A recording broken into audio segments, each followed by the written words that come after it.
des défis de cette année-ci avec le coronavirus, c'était de continuer à faire des activités qui soient adaptées aux différents profils des étudiants quand ils arrivent aux études dans le supérieur. En particulier, ils ont des très grandes différences de niveau en mathématiques. Ceci, on faisait comment? Avant, on s'arrangeait pour faire un test d'entrée et ensuite avoir des groupes différenciés en fonction de leur niveau et adapter ainsi l'enseignement à ce qu'on leur explique en début d'année, faire plus de rappels avec certains, moins avec d'autres.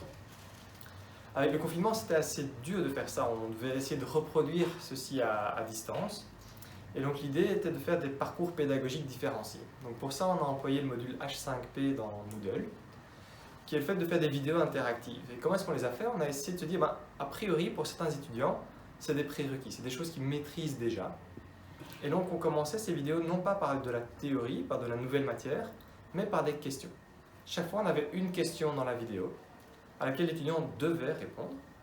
S'il répondait à côté, alors il était obligé de regarder la théorie qui suivait.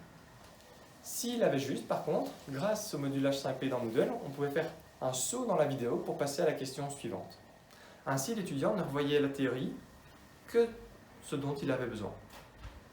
Et donc, une vidéo comme ça qui pouvait durer 1h15 si on avait besoin de tout regarder, pour un étudiant qui avait déjà acquis ses bases mathématiques, ça lui prenait 15 minutes. L'étudiant qui avait besoin de tout revoir, 1h15, et l'étudiant qui avait besoin de quelques rappels par-ci par-là, une demi-heure. On avait donc ainsi ce qu'on a appelé un parcours pédagogique différencié, qui permettait à l'étudiant de vraiment optimiser son temps, de voir juste ce dont il avait besoin, et ça a été très très bien accueilli par les étudiants.